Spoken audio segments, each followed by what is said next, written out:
Welcome back to another episode of All It Takes to Know Whiffs podcast. We got another great episode lined up for this week. We're going to kind of wait till the World Series is over to really give our full thoughts on the World Series. But we do have a little things we want to mention, especially with history being made yesterday with that no-hitter. And then we're also going to be recapping a lot of those fights that we talked about last weekend and then previewing Dmitry Bivol versus Gilberto Ramirez in the light heavyweight division. But before we get started, make sure y'all like, make sure y'all subscribe, and make sure y'all turn on notifications to know when we post new content. Yeah, initially we had boxing on the mind at first, but some things happened last night. Got to give our thoughts on it. Let's get it. We are heading into Game 5 of the World Series tonight. Series tied 2-2, and in Game 4, that was just a spectacle. I cannot believe what happened. Only the second time in World Series history a team has thrown a no-hitter, and Houston honestly turned the tide like crazy. Things were looking really in Philly's favor after Game 3, but what a response from Houston. And honestly, my initial thoughts about this series are back. My initial thoughts for this series have come back too. I was riding with Philly there for a little while after the first couple games, but I mean Houston, absolute dominant performance last night. Christian Javier, this dude has been pitching lights out over the past month, really. Going all the way back to September. He's only given up. I saw something in the last 32 innings. He's only given up 8 hits. That's crazy.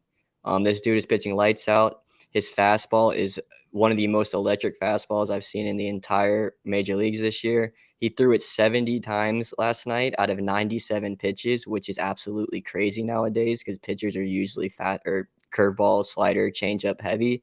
So this was just a really great performance. I really wish he could have gone at least one more inning. I thought Dusty Baker may put him out for one more, but this is the World Series, and you got to do what you got to do to win the game still. Oh yeah, for sure. And it would have been amazing to see history in that sense that a pitcher, like a single pitcher, threw a no-hitter. But it's still an insane accomplishment in itself. So shout out to Houston for that. But before we wrap up this uh, quick stop, I just had to say, I feel like Houston, I mentioned it earlier, Houston has turned the tide, and I don't know, I feel like they really showed the difference, like, in the two teams. Honestly, I felt like Game 3 was not a fluke. Philly, they were the hotter team at the start, and they just rode that momentum. Houston was quiet after a couple of those home runs, but once Houston came through with a starting pitcher that was on his shit, honestly, it was over for Philly. And I just feel like that these next couple of games are about to play out similarly. Not to the point that Philly's going to get another no hitter or two thrown against them, but it's not going to be a fun time. But I mean, it definitely is possible because the guy going tonight has thrown a few no hitters in his career. Postseason has been a little different story for him, especially in the World Series. But the guy we're talking about is Justin Verlander. This guy is one of the best pitchers of this generation, and he is pitching tonight for his World Series reputation. Everything could go away from the past if he can just do a solid outing tonight. It's what I expect. It's what I want him to see. Justin Verlander's been one of my favorite pitchers to watch since I can remember watching baseball. I really would love to see him pitch a great game tonight. And I'm looking forward to it. Game 5 is going to be a really, really good game, and this series may end up going 7. Yeah, Verlander on the mound for Houston. Kind of feeling bad for Philly, especially because they don't have the ideal head-to-head matchup against Verlander. Noah Syndergaard, he's a guy, solid arm, not at his best anymore, and he's just not the most effective pitcher right now. So Verlander, he's got the edge in that matchup. Let's just wait and see. Game 5 tonight. Let's go. We're coming off a busy weekend of boxing, and to get things started, you had Delante Tiger Johnson defeating Esteban Garcia. He did it by unanimous decision and did it by pretty dominant fashion. I think that's a very solid performance on the way up for somebody trying to build their name. Shout out Delante Tiger Johnson. he did his thing, and I'm looking forward to seeing what's next for him. Yeah, I mean, this was a super dominant performance by Tiger Johnson. This dude is legit. He's pretty polished. I really like what I'm seeing from him so far. Esteban Garcia was 15-0 before this, suffered his first loss, and I'm really looking forward to seeing what's next for Tiger Johnson. Looks like he's going to be a pretty good name to be watching out for here in the next few years. Definitely a solid way to start off the card. And the next fight to discuss on this card, a pretty familiar name, for good and bad reasons. I feel like the bad people like to hate. It's a little justified though with how much they're milking it at times. Like I'm in a weird position. I'm supporting him, but Nico Ali Walsh, he defeated Billy Wagner, not the former legendary relief pitcher. I know I said this before, but Nico Ali Walsh defeated him by unanimous decision, and it took some effort this time to get this victory. It wasn't one of these stoppages against somebody who, just kind of looked like a punching bag. Even though Billy Wagner did take some shots, he stuck through it. He was able to hear the last bell, signifying the end of the fight. I'm not saying Nico Ali Walsh is a knockout artist, but his past couple of opponents weren't able to. So, shout out Billy Wagner. Yeah, this was a pretty good fight for Nico Ali Walsh. He was tested a little bit. He got hit a little bit. Billy Wagner definitely probably could have been knocked out if he had a little more power, Ali Walsh. But Wagner, he's a dog. This guy, he took some shots. If this was one of the previous guys he had fought, probably would have been a pretty easy KO. And that's why I kind of like this test for him because he had to find another way to win. He has gone to points before. This is only the second time that he hadn't knocked someone out, but I do like what I saw from him. I would like to see another better step up in a fighter.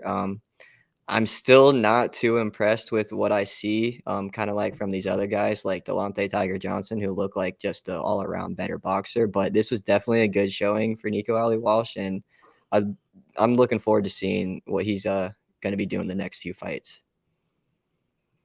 Yeah, I feel that. I'm not too impressed.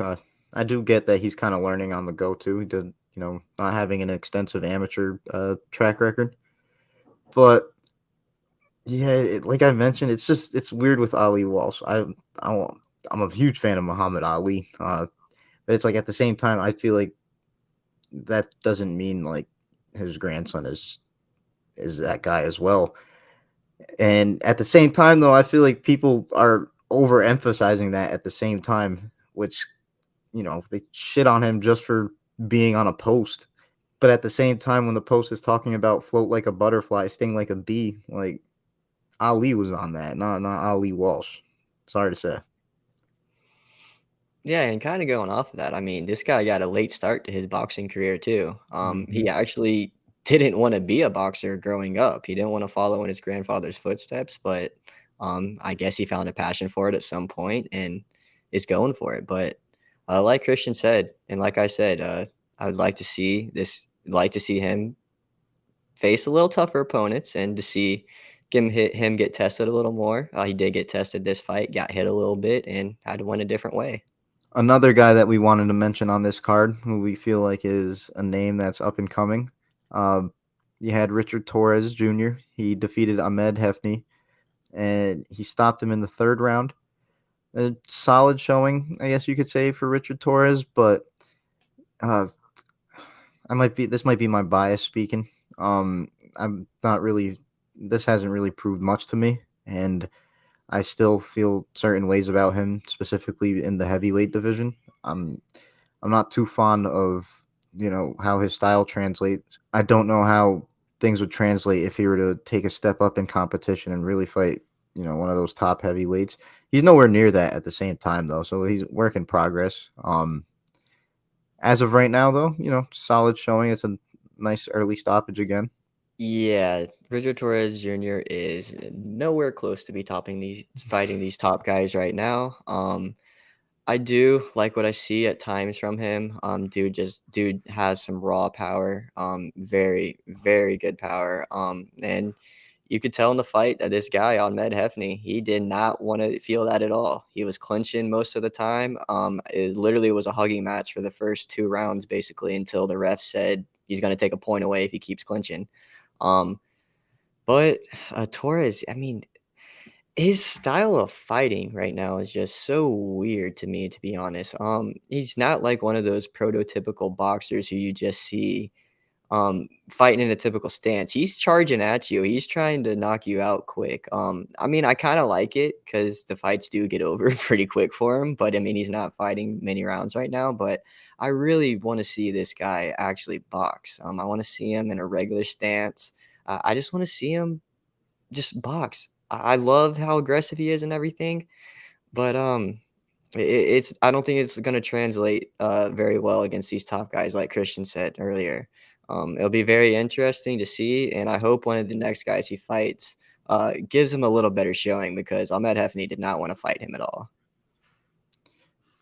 Yeah, you definitely reminded me of this point I wanted to make about Torres.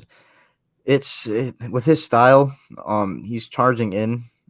It seems a little too reckless to me. And my thing is not saying that he's got a glass chin, but the thing is, you can for sure say it's not an iron chin. He's been knocked out cold in the Olympics, and if you're going into the pro level after, and if you're gonna reach those higher, like the highest level of pro boxing, uh, guys are definitely going to be able to fold somebody like that. So charging into the guys with those capabilities, like imagine he's charging into.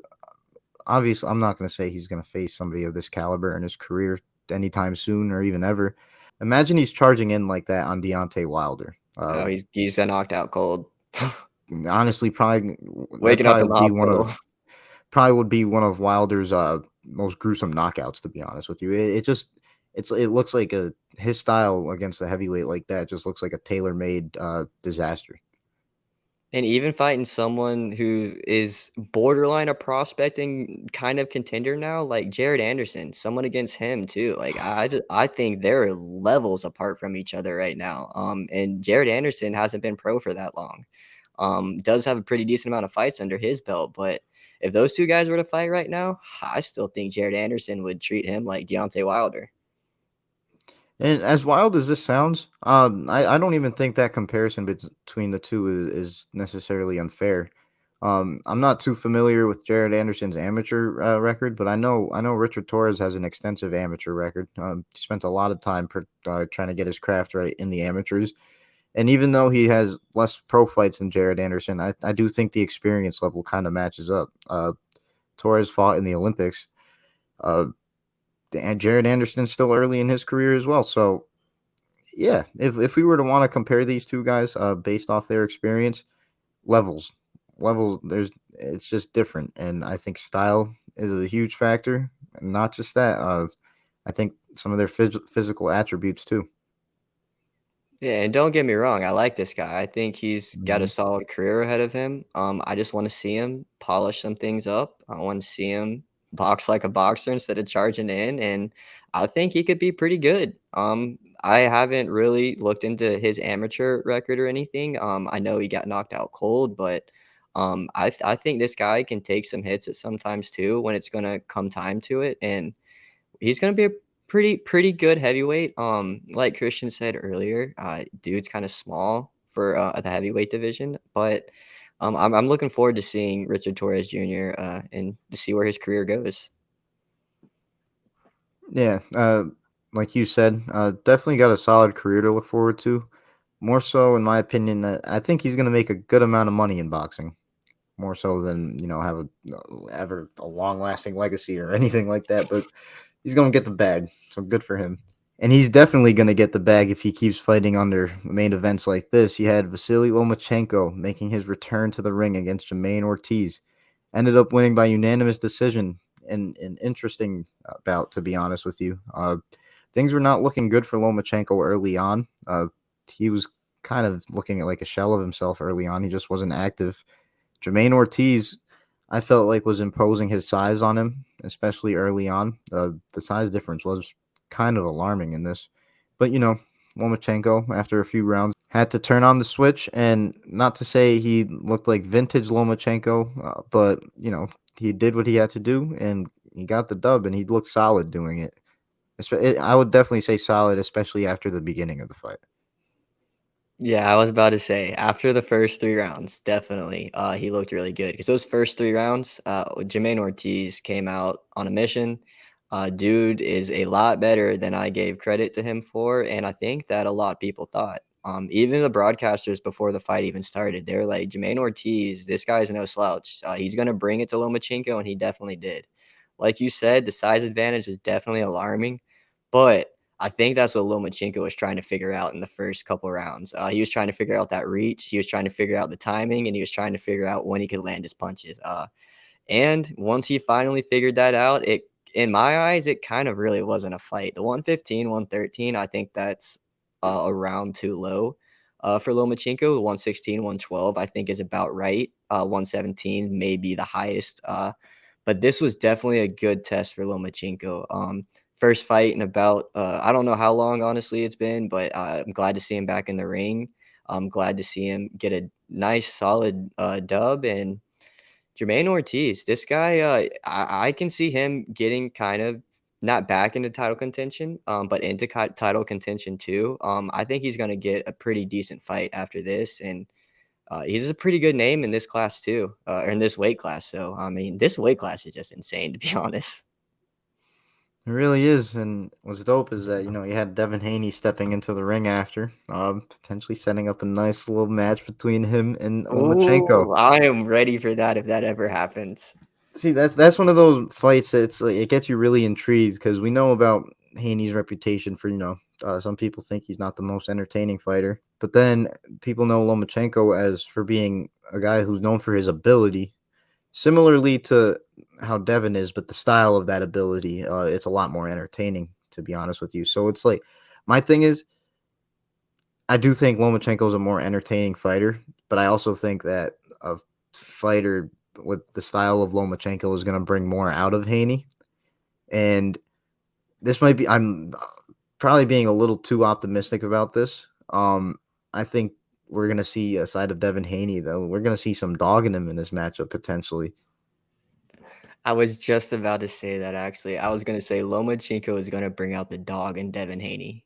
I mean, that's gonna be one epic fight if it ever happens. I mean, this is power versus strategy right here, and Lomachenko got strategy too, but I mean, Devin Haney, we all know what he's known for. And during before Lomachenko's fight, in between fights, in between not the co-main event, but the fight before the main event, Devin Haney said that this is the fight that he actually, I wouldn't say is most looking forward to, but that he wants to make this fight happen. He wants to make the big fights happen. He wants to fight all the big names. He's tired of all these boxers kind of throwing names out there, not saying they're going to be fighting each other, like kind of like Bud and Errol Spence been ducking each other for a while now. But he wants this division. He wants all these big guys to fight each other. He wants Ryan to fight Tank. He wants to fight Lomachenko. All these guys. I want to see this happen, and I'm glad he said that because I'm tired of all these guys ducking from the biggest fights. And the one thing is too is these guys are going to get fucking paid for fighting each other. So just do it. Go off, Alex. God damn. I appreciate the shots towards Spencer Crawford because that whole situation that's got me pissed off. Got me heated at boxing as a whole right now, to be honest with you. And yeah, you hit it on the nose right there, to be honest. Devin Haney is on his shit.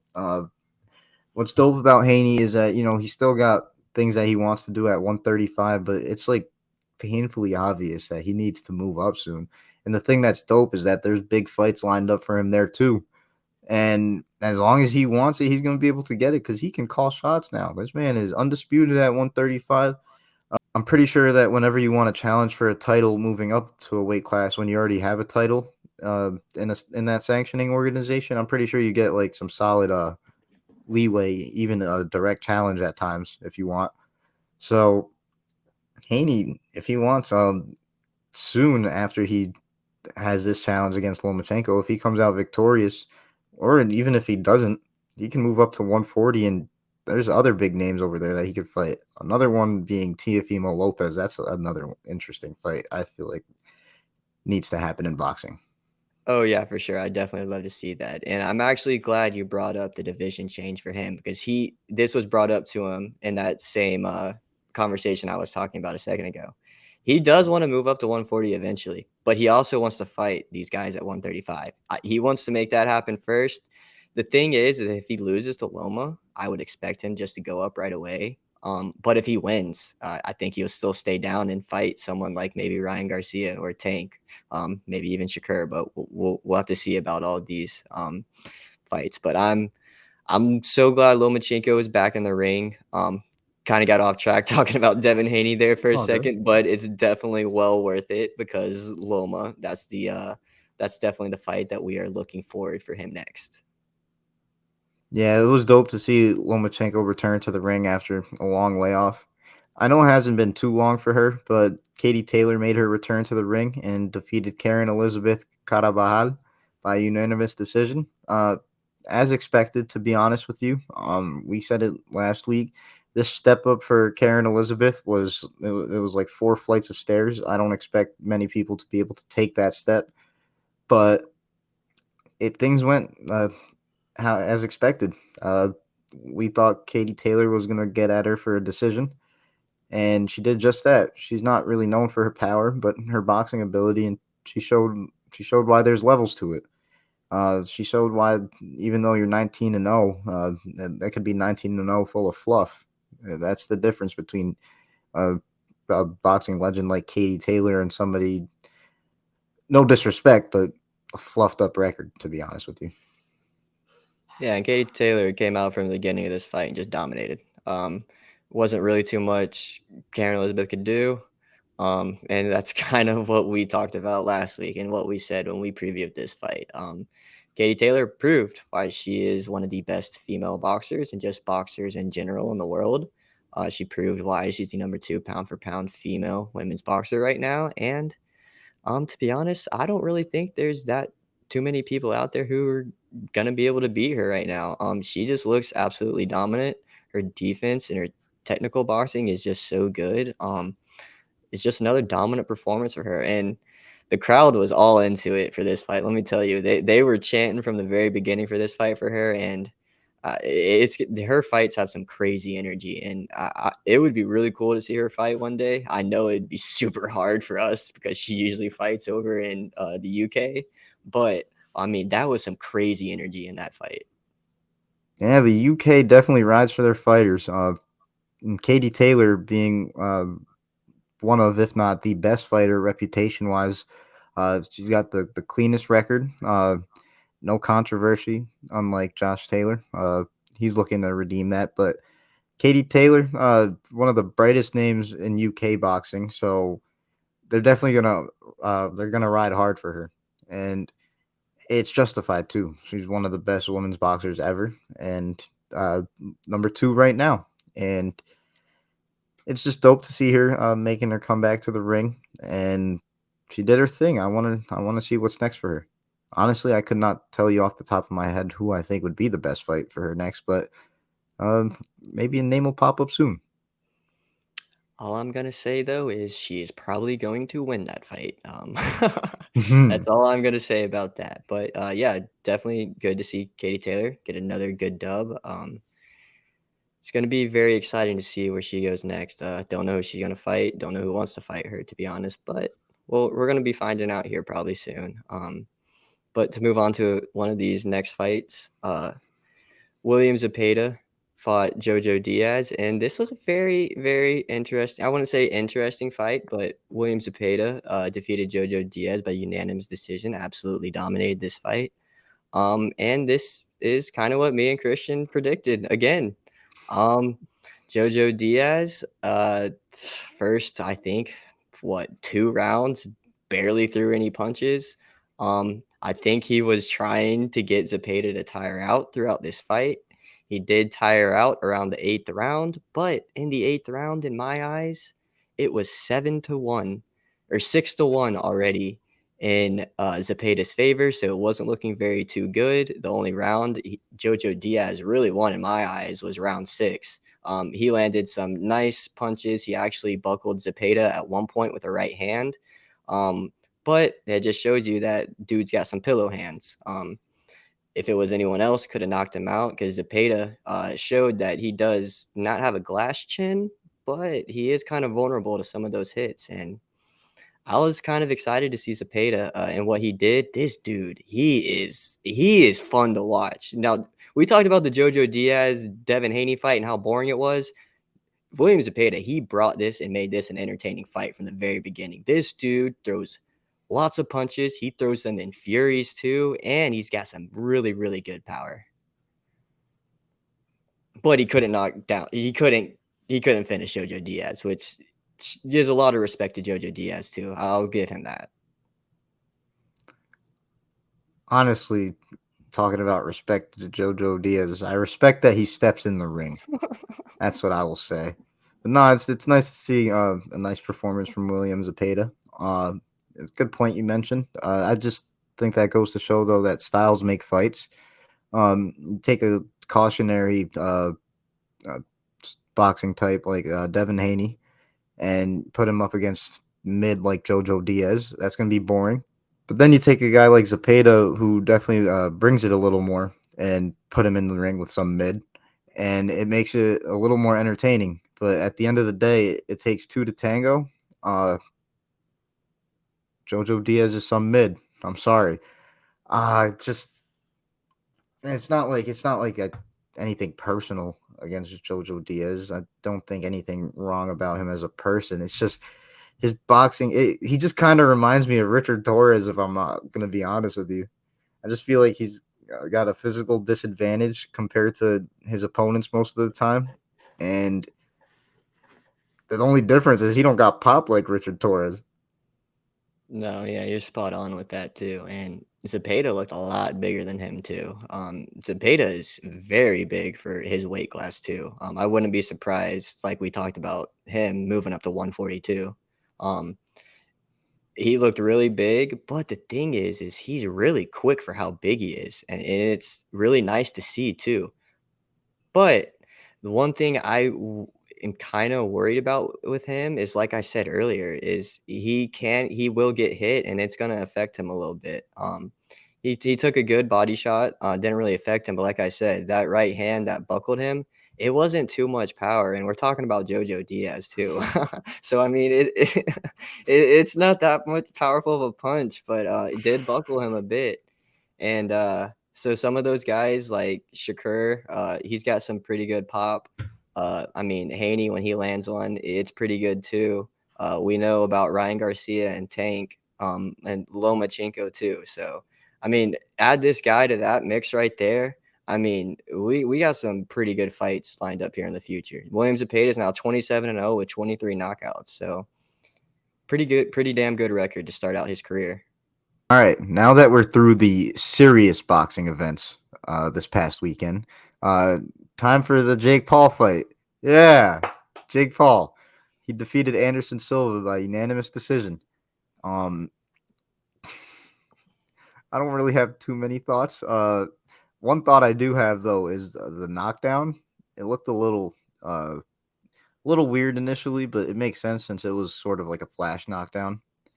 It didn't seem like he squared up too crazy. Like, you know, when somebody gets knocked down in MMA, but it's not taken serious because like the whole ground game is involved. It just Yeah. felt like something like that. Like he just got like pushed to the ground almost.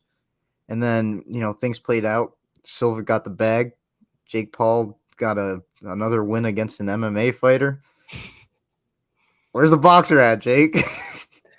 No, exactly, and that's kind of my point that I want to bring up. I'm tired of seeing you fight these celebrities. I'm tired of you fighting all of these MMA fighters. Let's get in the ring with a real boxer. I know that there's been two chances with Tommy Fury, and I can't remember the other guy's name right now, but they backed out. I still want to see that Tommy Fury fight. I don't. I'm honestly think Tommy Fury may be a little scared. I don't know why he should be, but we'll see about that. That ever happens, but.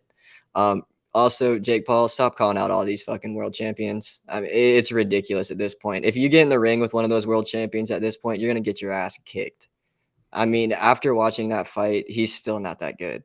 I gave him a little credit last episode because his hand speed had gotten better, his footwork had gotten better. But if he gets in the fight into a ring with a real fighter, it's not gonna look good. That's all I'm gonna say. No, that's facts. And the thing that annoys me is that there's all this talk about, oh, Drake Paul is improving. He's going crazy in the gym and shit like that. Like he's taking a step up compared to the rest of his YouTube boxing contemporaries. Congrats.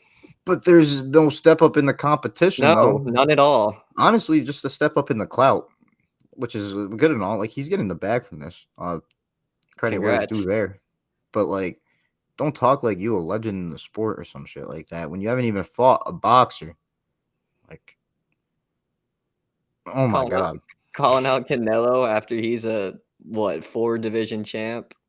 Uh, One of the best fighters in this generation. I mean, it's crazy, dude. It's crazy.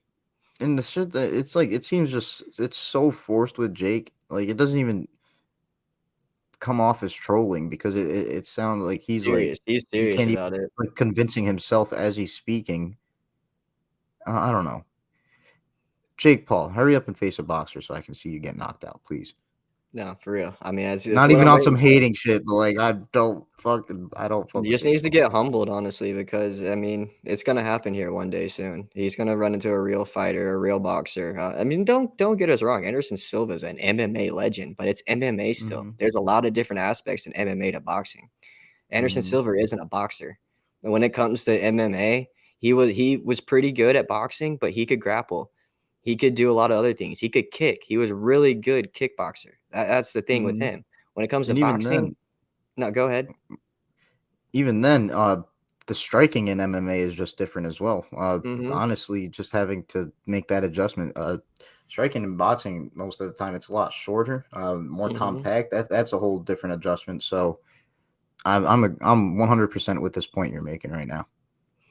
Yeah, and time will tell. Time is gonna tell. Once he gets in there with a real boxer, we're gonna see what he's really made of, and I'm looking forward to it. Don't know who he's gonna fight next. I mean, he's called out a bunch of people. Some of them are not realistic at all. Some of them might be, but we'll be seeing that. But moving on to another MMA legend that was on this card, fighting in his pro debut against Le'Veon Bell and defeated him too. Uriah Hall. Looked honestly pretty good. He won every single round.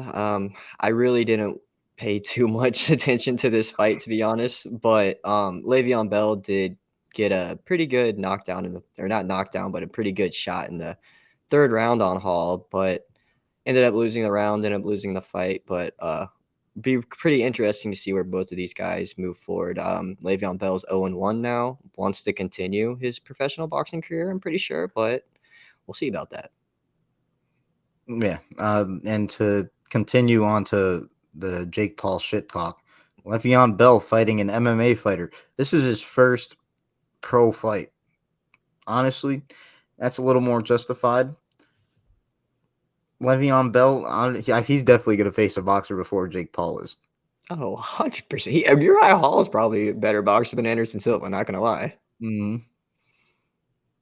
Yeah, but it's dope to see Le'Veon Bell in the ring. Switched up the football career, taking his step into boxing. I want to see how it plays out. I don't think too much is going to come from it, but he might be some interesting. He might be on some interesting cards in the future. Pulling a little bit of that bread. Let's see what he does in his boxing career. Oh yeah, for sure. I'm excited to see what he's got for us, and maybe he can pull out some wins here in the next few fights. But to move on to the fight for this weekend that we would like to preview, this is a dazzling card, and we have Dmitry Bivol fighting Gilberto Ramirez. This is 12 rounds for the WBA light heavyweight title, and this is going to be a pretty interesting fight, to be honest. We all know what Bivol did in his last fight against Canelo. And Gilberto Ramirez, 44-0 with 30 knockouts.